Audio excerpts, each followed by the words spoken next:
Poonam Chaudhary, and in this video we are going to learn about the human brain. Okay, so human brain is the main coordinating center. जो हमारा brain होता है ना, वो main coordinating centre होता है. जितने भी फंक्शंस होते हैं हमारे बॉडी में वो सब हमारे ब्रेन के थ्रू ही कंट्रोल किए जाते हैं. So it is the centre of coordination located inside the skull. जो ब्रेन होता है हमारा वो इस स्कल के अंदर प्रेजेंट होता है. ये हमारे बोन का एक बॉक्स होता है जिसे हम स्कल कहते हैं और क्रेनियम कहते हैं. और इस बॉक्स के अंदर हमारा ब्रेन बहुत अच्छे से प्रोटेक्टेड होता है. उसके बाद जो हमारा ब्रेन होता है it is surrounded by 3 membranes called meninges. जो ब्रेन होता है अंदर जो हमारा ब्रेन प्रेजेंट है ना वो एक जेली लाइक स्ट्रक्चर होता है. मीन्स बहुत ही जेली जैसा स्ट्रक्चर होता है और उसके ऊपर प्रोटेक्शन की बहुत जरूरत है. तो उस ब्रेन के ऊपर 3 लेयर्स प्रेजेंट होते हैं और उन लेयर्स को हम कहते हैं meninges. Suppose that this is our brain. इस ब्रेन के ऊपर ये हमारा ब्रेन है. ब्रेन के ऊपर ये पहला लेयर, ये दूसरा लेयर और ये तीसरा लेयर. और इन तीनों लेयर्स को हम क्या कहते हैं? मेनिंजेस कहते हैं. Okay, meninges. और इन मेनिंजेस के बीच में आप देखो कि कुछ खाली स्थान, ठीक है, कुछ ब्लैंक स्पेसेस प्रेजेंट है. और इन स्पेसेस में क्या होता है कि फिल्ड होता है फ्लूइड. इनके बीच में प्रेजेंट होता है फ्लूइड और उस फ्लूइड को हम कहते हैं सेरेब्रोस्पाइनल फ्लूइड. ओके, या फिर हम सेरेब्रल स्पाइनल फ्लूइड भी कहते हैं, CSF. ये फ्लूइड क्या करते हैं? इस ब्रेन को प्रोटेक्ट करते हैं क्योंकि ये ब्रेन हमारा जो है वो बहुत ही डेलिकेटेड ऑर्गन है. और जब भी इसमें कुछ झटका होता है, कुछ भी इंजरी होती है, तो ये जो फ्लूइड होते हैं ना इसके बीच में प्रेजेंट होते हैं, ये मैकेनिकल शॉक से इसको बचाते हैं. ये फ्लूइड उस शॉक को एब्जॉर्ब कर लेते हैं. जैसे ही चोट लगा इस ब्रेन के ऊपर जो फ्लूइड है वो फ्लूइड उस शॉक को एब्जॉर्ब कर लेंगे और ब्रेन को हमारे प्रोटेक्ट रखते हैं. तो इस तरह से हमारा ब्रेन प्रोटेक्टेड होता है. पहले तो इसके ऊपर बोन का एक स्ट्रक्चर होता है जिसे क्रेनियम कहते हैं. वो बोन का स्ट्रक्चर बहुत ही हार्ड होता है. उसके अंदर भी लेयर्स होते हैं, 3 लेयर्स. उस लेयर्स के बीच में भी फ्लूइड प्रेजेंट है. उसके बाद हमारा डेलिकेटेड ऑर्गन ये ब्रेन बहुत ही प्रोटेक्टेड अंदर में प्रेजेंट होता है. तो ये हमारा ब्रेन है कुछ इस तरह से. ये ब्लैक वाला पार्ट जो है ये मैंने बनाया है जो है आपका सेरेब्रम. ओके, तो सबसे पहले ये देखो ब्रेन जो होता है उसमें ऐसे ऐसे कुछ फोल्ड्स प्रेजेंट होते हैं, है ना. कभी आपने ब्रेन देखा भी होगा, कहीं पिक्चर्स में एनसीईआरटी में भी दिया गया है. तो इस ब्रेन में ना बहुत सारे फोल्ड्स प्रेजेंट होते हैं. ये फोल्ड्स क्यों प्रेजेंट होते हैं? सिंपल सा गोल भी तो हमारा ब्रेन हो सकता था, प्लेन, बट ऐसा क्यों नहीं है? ये जो फोल्ड्स है ये फोल्ड्स क्या करते हैं? सरफेस एरिया को बढ़ाते हैं. ठीक है, क्योंकि आपको पता है कि हमारा जो नर्वस सिस्टम है वो न्यूरॉन्स का बना हुआ है ना. तो ये जो हमारा ब्रेन है ये भी पूरा का पूरा न्यूरॉन्स का बना हुआ है. तो ये जो फोल्डिंग्स है ना ये छोटे से ब्रेन का सरफेस एरिया बढ़ाती है.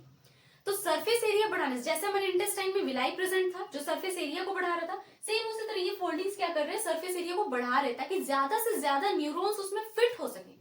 क्योंकि जितने ज्यादा नंबर ऑफ न्यूरॉन्स होंगे उतना इंटेलिजेंस, हमारा जो इंटेलिजेंस होता है वो न्यूरॉन्स के नंबर पर डिपेंड करता है. जितने कम न्यूरॉन्स होंगे उतनी कम इंटेलिजेंस होगी, जितने ज्यादा न्यूरॉन्स होंगे उतना ज्यादा इंटेलिजेंट होगा वो बच्चा. तो इसीलिए न्यूरॉन्स का नंबर ज्यादा होना चाहिए तभी हम इंटेलिजेंट होंगे. और इसे हम बढ़ा भी सकते हैं. दिन रात मोबाइल चलाते रहते हैं या बैठ के कुछ ऐसे ही खाली सोचते रहते हैं तो उससे हमारे न्यूरॉन्स का जो नंबर है वो इंक्रीज नहीं होता. मतलब सेल डेड होते रहते हैं लेकिन न्यू इतने तेजी से जनरेट नहीं हो पाते.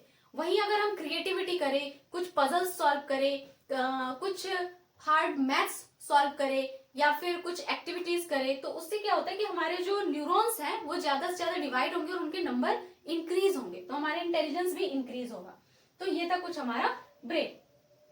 अब पार्ट्स ऑफ ब्रेन की बात करें तो हमारे ब्रेन के मेन 3 पार्ट्स होते हैं, fore brain, mid brain and hind brain. तो जो फोर ब्रेन होता है ना ये बड़ा वाला पार्ट, ये जो ब्लैक वाला पार्ट है ना this is the forebrain. ये ग्रीन वाला पार्ट जो छोटा सा है this is the midbrain and ये रेड वाला पार्ट जो है this is the hind brain.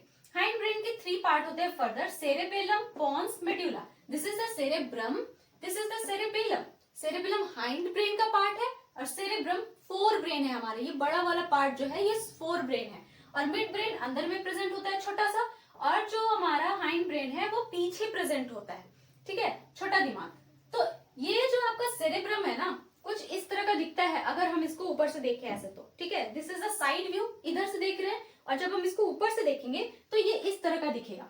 तो ये जो हमारा सेरेब्रम होता है ये 2 हेमिस्फेयर में बटा हुआ होता है, ठीक है, दो डिवाइडेड होता है, ये right part, this is the left part, two hemisphere. Hemisphere मतलब एक गोल है ना हमारा ब्रेन, उसको बीच से काटेंगे तो हाफ हाफ हेमिस्फेयर।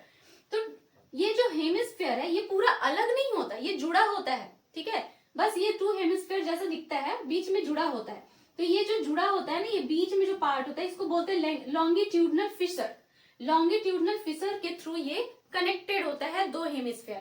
जो लेफ्ट ब्रेन होता है सेरेब्रम, वो हमारे राइट बॉडी के पार्ट्स को कंट्रोल करता है, और जो राइट पार्ट होता है वो लेफ्ट बॉडी के पार्ट को कंट्रोल करता है।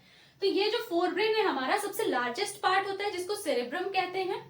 इसका फंक्शन क्या है? फ्रंटल पार्ट है, ये फ्रंटल पार्ट, ठीक है। फंक्शंस क्या होता है? वॉलंटरी एक्शंस जो होते हैं इससे कंट्रोल किए जाते हैं, जैसे कि हमारा थिंकिंग हो गया, है ना, और उसके बाद लॉजिकल थिंकिंग हो गया, क्रिटिकल थिंकिंग हो गया, जितने भी हम अगर मैथ्स बना रहे, सॉल्व नहीं हो रहा, हम दिमाग लगाए जा रहे हैं कैसे बनेगा कैसे बनेगा, वो भी हमारे सेरेब्रम से हो रहा है। थिंकिंग, कुछ भी हम सोच रहे हैं वो सब सेरेब्रम से होता है। उसके बाद है हंगर एंड थर्स्ट का सेंटर भी इसी सेरेब्रम में होता है, जिसे डायंसिफिलॉन कहते हैं। तो हमें जब भूख लगती है या प्यास महसूस होती है तो वो भी सेरेब्रम का ही काम है। उसके बाद मेमोरी, जितनी भी चीजें हम देखते हैं और जो स्टोर होता है मेमोरी, वो सब सेरेब्रम में स्टोर होता है। बचपन से लेके आज तक जितनी भी चीजें स्टोर होती है हमारे ब्रेन में, सब स्टोर है, वो सब कहाँ स्टोर है? सेरेब्रम में। उसके बाद है लर्निंग, कुछ हम सीखते भी हैं तो वो भी हमारे सेरेब्रम के थ्रू ही सीखते हैं।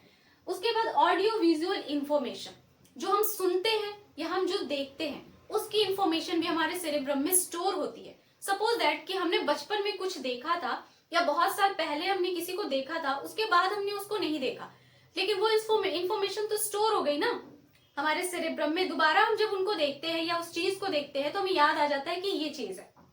जैसे एक बच्चा होता है तो वो जब किसी भी न्यू चीज को देखता है, सपोज दैट वो अपने किसी खिलौने को देख रहा है या किसी पर्सन, मम्मी को देख रहा है, तो दोबारा उसको फिर से वो पहचानने की जरूरत नहीं होती कि ये कौन है, उसको याद होता है, उसके मेमोरी में फिट हो जाता है कि हाँ ये मेरी मम्मी है, ये मेरे पापा है। तो कैसे होता है? क्योंकि वो सेरेब्रम में स्टोर हो जाता है वो मेमोरी, वो इन्फॉर्मेशन। ओके, उसके बाद ऑल फैक्टरी लोब्स भी हमारा जो है वो सेरेब्रम में होता है, मीन सेंटर ऑफ स्मेल।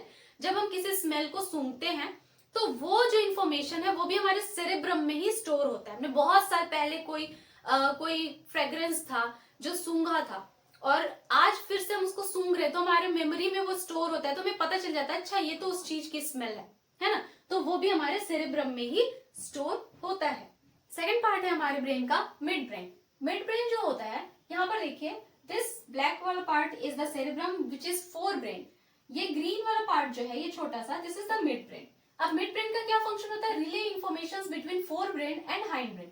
ये जो फोर ब्रेन है एंड ये जो हाइंड ब्रेन है रेड वाला, इन दोनों के बीच की इंफॉर्मेशन को रिले करता है, मीन्स इन दोनों को इंफॉर्मेशन कैरी करता है और एक दूसरे को फंक्शन करने में हेल्प करता है। इसके पास ऑप्टिक लोब्स प्रेजेंट होते हैं, मीन्स सेंटर ऑफ विजन, देखने के लिए। ओके, इनवॉल्यूंटरी एक्शंस के लिए भी ये रिस्पॉन्सिबल होता है, like change in the प्यूपिल size, जैसे कि हमारे आंखों का जो प्यूपिल होता है वो कभी इंक्रीज हो जाता है, कभी डिक्रीज हो जाता है। जब हम तेज लाइट में जाते हैं तो प्यूपिल का साइज डिक्रीज हो जाता है, और जब कम लाइट में रहते हैं तो प्यूपिल का साइज इंक्रीज हो जाता है। तो ये किसके कंट्रोल में है? ये है आपके मिड ब्रेन के कंट्रोल में। उसके बाद reflex action of head and neck. Reflex action, देखो एक्शन जो होते हैं ना वो थ्री टाइप्स के होते हैं।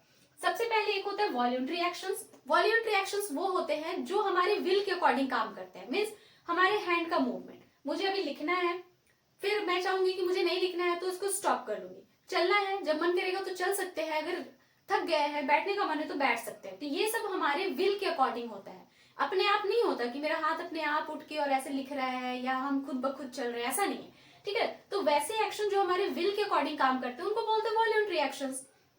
दूसरा है इनवॉल्यूंटरी। इनवॉल्यूंटरी जिसके ऊपर हमारा कंट्रोल नहीं है, like heartbeat. Heartbeat को हम अपने कंट्रोल के अनुसार नहीं चला सकते कि अभी मेरा मन है कि हार्ट धीरे धीरे धड़के तो हम उसको कंट्रोल कर लेते हैं, भाई धीरे धीरे धड़को, या फिर कभी तेज मन है तो तेज तेज करवा लेते हैं, या कभी थक गए हैं तो बोलेंगे हार्ट को कि रुक जाओ। तो अगर ऐसा होगा तो फिर भगवान को प्यारे हो जाएंगे।